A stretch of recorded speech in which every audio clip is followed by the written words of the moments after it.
All right, we're back for a new episode of Black Brands Matter. As you know, we have the new Hollywood Unlocked Studios. This is the first interview that I've done here in the new space, and I'm here with, I want to call you a doctor because you're doing really crazy, important work. Right. Dr. Irie Cameron. Can I just call you a doctor? Yes, speak it into existence. Who knows? No, because I'm learning a lot about what you do, and as somebody who's 44, turning 45 this year, I'm more focused on hair retention, and you're helping in an opposite way. Which I was when they sent over the notes, I said, okay, I'm going to be meeting with somebody who's helping people lose hair. I don't necessarily want to benefit from that, but you're helping women. So let's talk about your brand and the work that you're doing. Right. So I am helping women, especially the women with polycystic ovarian syndrome, remove hair because the condition, one of the symptoms of the condition is hirsutism, which is excessive unwanted hair in areas common known to men and women. And so, you know, hence the lady beards, mustaches. So commonly when you see a woman who has that issue, a mustache or a beard, is because she's suffering with PCOS or hirsutism. Okay, so I saw PCOS. For people, again, that may not have caught it, what does that stand for again? And do all women get that? Because recently a friend of mine, Cardi B, posted a video where she was jokingly talking about having a mustache. So I was wondering if I needed to pack this up and mail her a love kit. Right. But what is PCOS again, and how do women get it, and do all women get it? Right, so it's polycystic ovarian syndrome, and it's a condition that you're born with. I can't say that all women get it, but it's about 10 million women who have it, and about only 3 to 4 of them in the million are getting diagnosed at an early age. And if you get diagnosed at an early age, then you know how to combat the symptoms, you know, reducing your sugar and your carbohydrate intake. Because one of the things with PCOS, the insulin doesn't break down the way that it's supposed to, and then it creates excess testosterone. And so the excess testosterone represents itself in women as beard, mustache, deep voices. Now, this is what I love about what we do here at Hollywood Unlocked, because I always say to people, you know, we kind of created this space for brands, particularly people of color who have brands, because when I started Hollywood Unlocked, nobody really wanted to help me. And I'm like, well, how can I market what I'm trying to do, or how can I get it out there? Because I feel like in many ways, when it comes to the culture, there's so many of us that have an impact that you never know about. What I want to understand is why did you choose this industry to get in and this particular these products? Right, because I have a lady beard and I have been joned, and believe it or not, the women are the worst ones to jone other women who have this condition. And so in addition to being married and getting up early in the morning trying to hide the fact that I have a beard, you know, using the pink bottle stuff, and it really, really stinks bad. So I'm like, what is it that I can do? Right? What can I do to help other women that are going through these same issues that I'm going through, and most importantly, help myself? So wait. So what were you doing? What were you doing before for work, or what was your thing before you got into this? Oh, right. So I'm a tax preparer. I'm sorry, slash bookkeeper. I've had that business for about 13 years now. And about 3 years ago, I bought some semi-trucks. I became a dispatcher, and now I'm a freight broker. So I'm a serial entrepreneur, okay? I do it all. And so was it natural then when you had this issue for yourself that you just said, like, let me explore the solution and then provide it for other people? Exactly.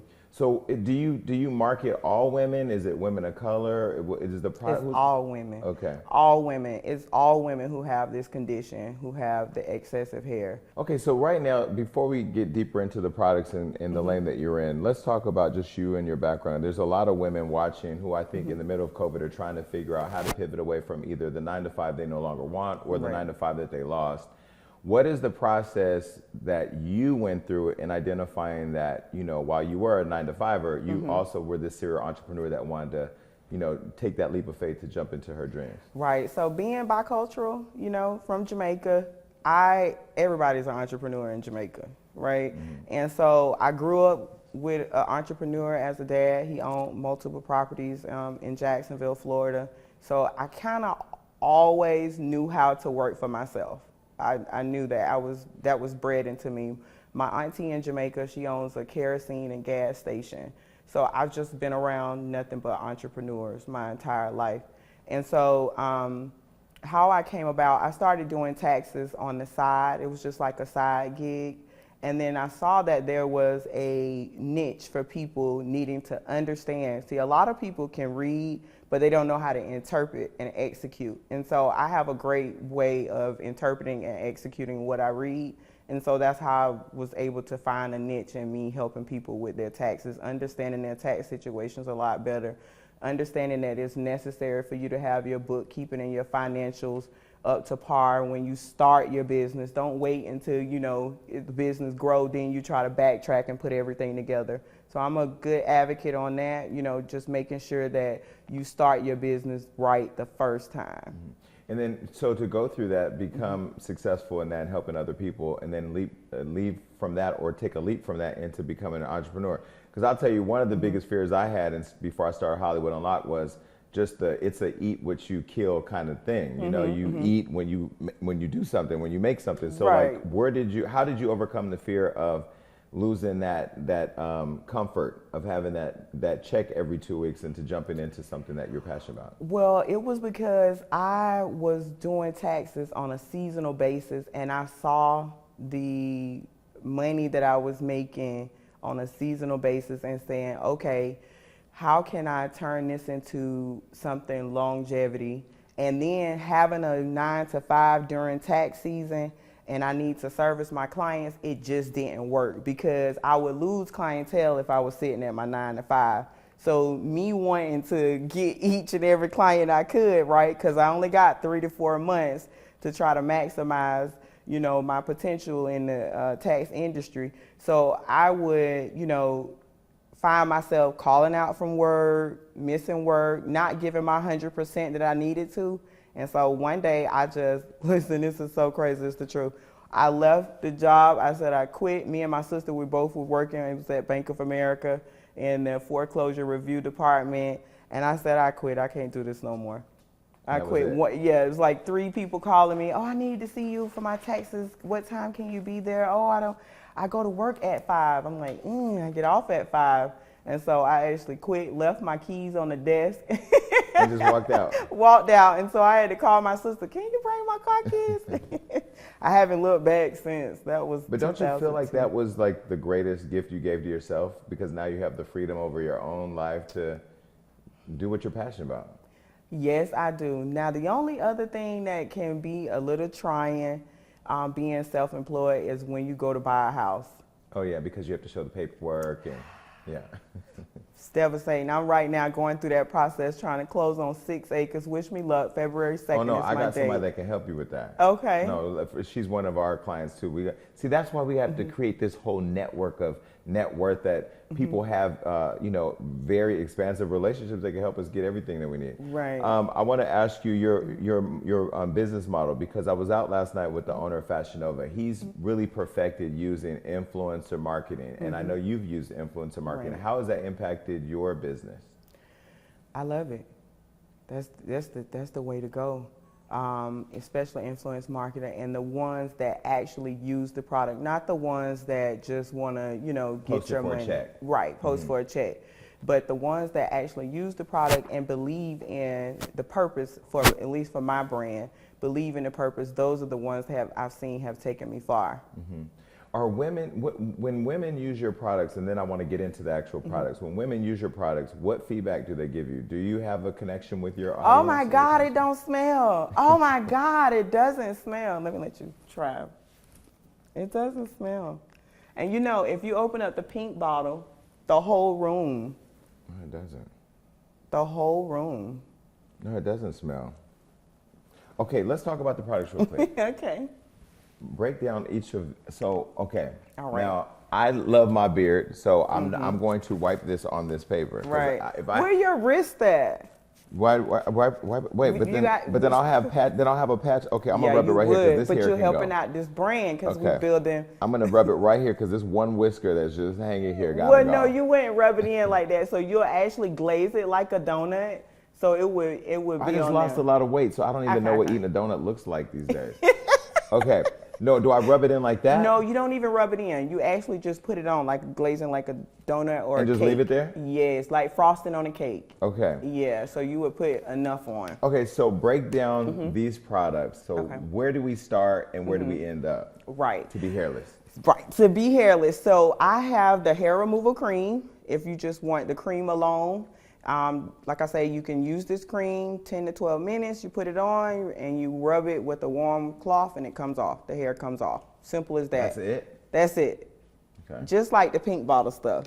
Then I came out with this product for my people like myself who remove hair on a consistent basis every 2 to 3 days. I am.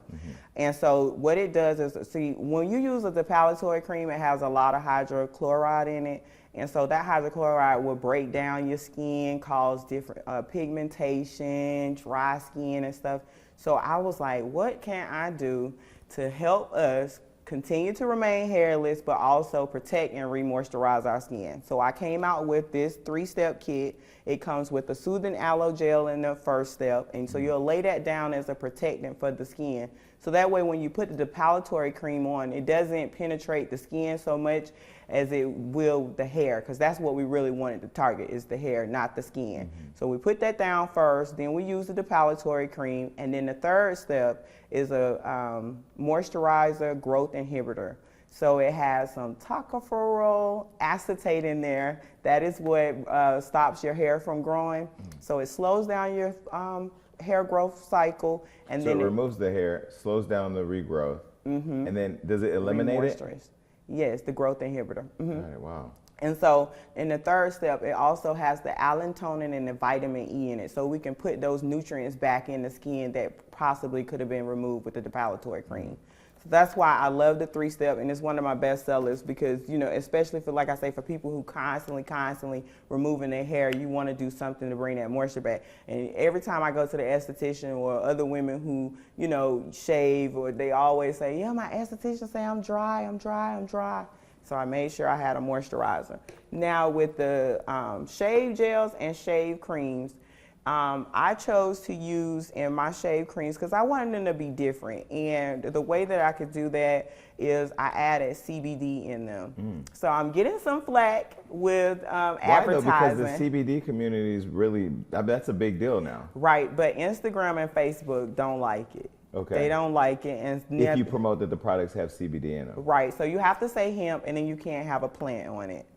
So, but I still went full force ahead because the CBD actually is a great anti-inflammatory. So like when you shaving your skin and you putting those razors on it, you causing friction to the skin. And inflammation and irritation. Right, and so the CBD is gonna soothe and calm all of that and reduce your friction, reduce hair bumps. So I just have to have it. I'm not selling shave cream or shave gel without it. So how do people find out about the hemp? Well, you post hemp on social. Right. Okay. Yeah. And then when they go to the website, they can get the full breakdown of what it is. Yep. Okay, so I know you spent about 13 months researching all of this. I mean, what was that process like? Well, I thought it was going to be much faster, but COVID put a damper on my plans because I was just going to go over to China, spend 2 months over there, and work in the lab with them every day and come up with a plan. Well, I couldn't do it like that. Well, that's funny you say that because we're doing our merch line right now, and one day we're in a meeting, and I get so frustrated with my team. I'm like, who at the table is going to China? Get your passport. They talk about, well, COVID's over there.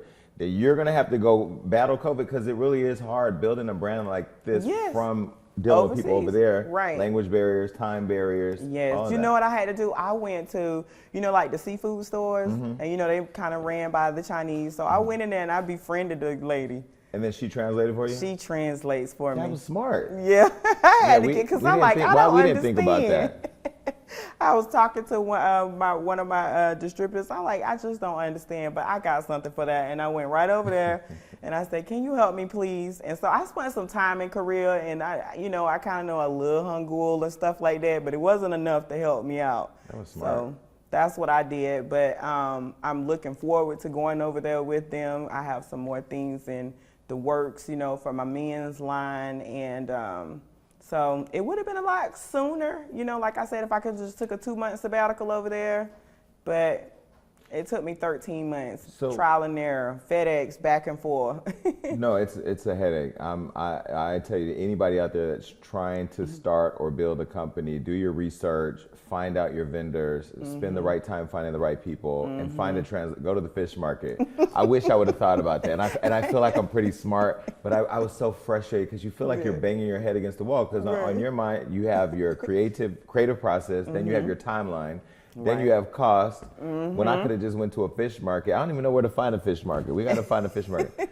All right, so let me ask you. And then all the ships sitting in the water, right? Oh yeah, and then shipping. Right. Which is they all sitting in the water. Now your products live on your website. They can go to your website. Or are you in stores at all?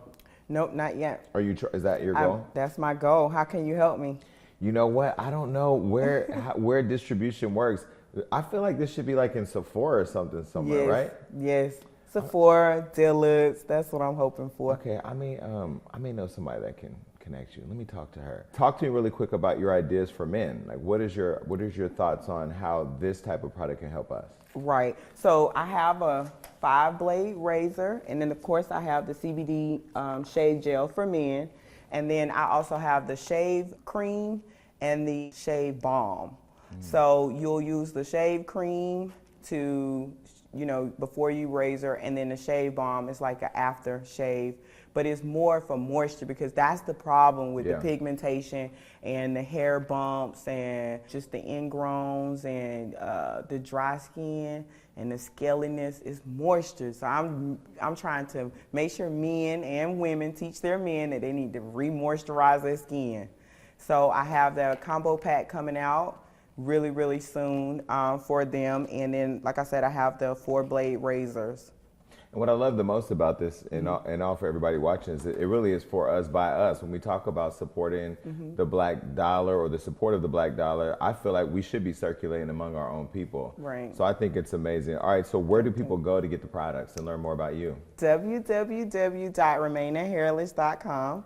And I love the fact that the H on hairless is an actual hair. Yes.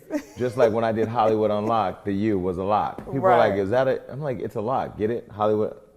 People are usually late, but I saw it. I love the brand. Right. See, we connected. Well, listen, make sure you go and support this again. I don't want to lose hair anywhere on my body or my head up here, but I do shave down here. So if you don't mind, I'm going to use it. Okay. And then, it works on the parts too. Well, listen, that's a whole other story because my friend was telling me he wants me to go with him to West Hollywood to go get this whole hair strip thing.